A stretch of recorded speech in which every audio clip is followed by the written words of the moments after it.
happening? We're here with Miss Sherry Gibbs, who's an osteoarchaeologist, and she was just basically giving us some information about what it entails, right?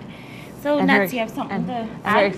Yeah, she wanted to expound on her experience on the field of anthropology. So can you continue? Yeah, just I guess I was saying that most of my work has been done here in Belize, but I did have a chance to do some work in the States doing some contract archaeology and working in a mortuary cave in California. Was situated near a limestone mine, and they wanted to extract the limestone from the cave, and it was full of skeletal remains. So we needed to do 100% recovery of that. And then in Texas, there was a highway that the Department of Transport wanted to widen, but there was a known cemetery there that dated about 500 years old, and so we needed to remove that as well. So yeah, it's not just all in Belize, but yeah, there's been some stuff. Can you also can you highlight on the reasons for introducing this particular field to Galen University? This past semester, I taught the intro to biological anthropology, and I did a lecture on forensic anthropology just as part of the osteology section of the course, and just wanted to introduce students to an applied aspect of the field of osteology. And so we looked at a couple examples, but there was a lot of interest, and a number of students wanted to do their research papers on forensic anthropology and the implications, or how to introduce it into Belize. And so I thought, this is really neat. A lot of students seem to be interested in this. I wonder if maybe the school would be interested in doing a course. And I spoke with Dr. Adamson, and she thought it sounded like a good idea, and she got me in touch with Dr. Stephen Narwaki, he is a forensic anthropologist and a professor at the University of Indianapolis, which Galen is sort of sistered with. And he really liked the idea, and so we worked on putting this syllabus together, and that's how this course was born. And it's really great that Dr. Narwaki wants to come on board. He's going to come down for the 2 weeks just before he goes off to Rwanda, where he's doing some work over there. And he is one of only 65 board-certified forensic anthropologists in North America, and has worked on a number of forensic cases in the States, as well as human rights cases in Africa. So it's going to be really great to have him come down and help us out with this. Oh, that's great. So if there's a high demand, if there's a continual high demand for this course, will it be a regular course? Yeah, I hope that maybe it's something that we could do every summer. I think doing it as this intensive 2-week course, while it's really different, than doing a 15-week course, I think it's going to work out really well, and I think it might be easier for some Belizean students because it's just, a short 2 weeks. People who are interested in doing it and don't have the opportunity to take a 15-week course. But also a lot of international students will be able to come down. And I think doing a forensic anthropology course in a tropical country, and especially a developing nation, sort of a different perspective on the whole discipline. Okay, also for viewers, the phone line is open, so I'm just reminding you, the number is 822-2293, or you can send a text to the number 607-1037. Okay, so the profession of forensic anthropology is oftentimes a difficult task, right? What kind of person is best equipped for this type of profession, to enter into this profession? I think if you're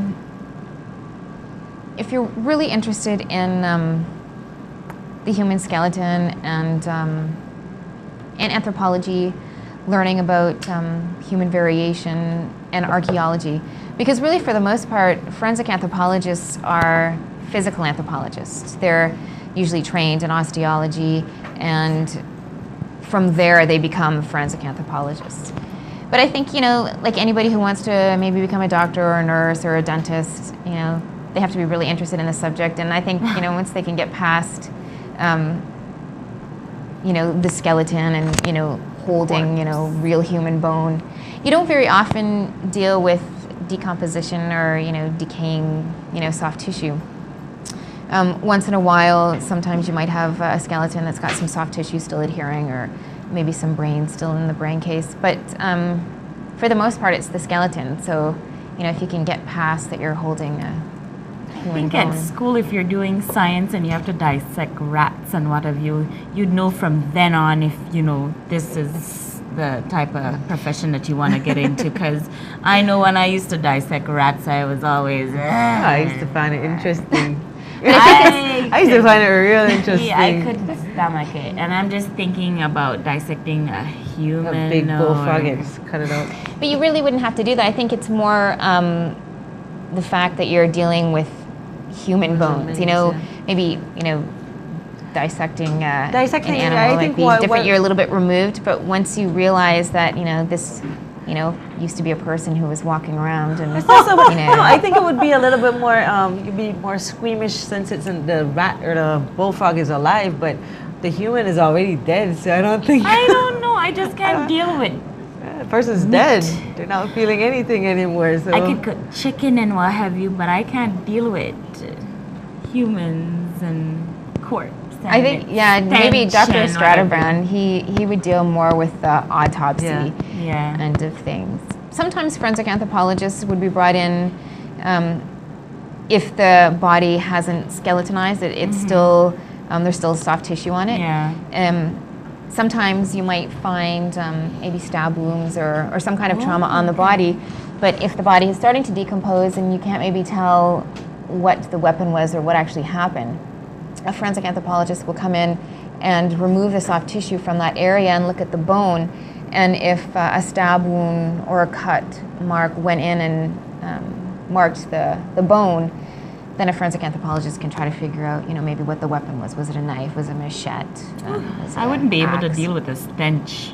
no, but if the bone is No, already if it has some tissues it's- on it, it would have a little stench, And right? that's pretty rare. Yeah, hardly. Yeah, you wouldn't often be dealing with that. It would be mostly So can I ask, since you're an osteoarchaeologist, what's the difference between an osteoarchaeologist and a forensic, anthropologist?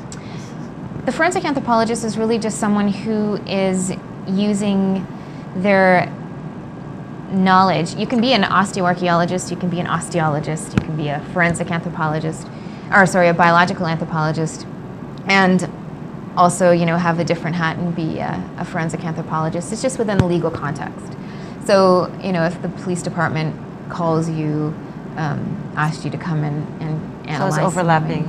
Yeah, it totally is. It's, once you get called into court, once you're dealing with a legal matter, then you become the forensic anthropologist. But most part, the professors at universities, and they teach physical anthropology classes and that sort of thing. So, and even professors and graduate students who aren't certified forensic anthropologists still get involved in these type of cases. If there isn't a forensic anthropologist around, then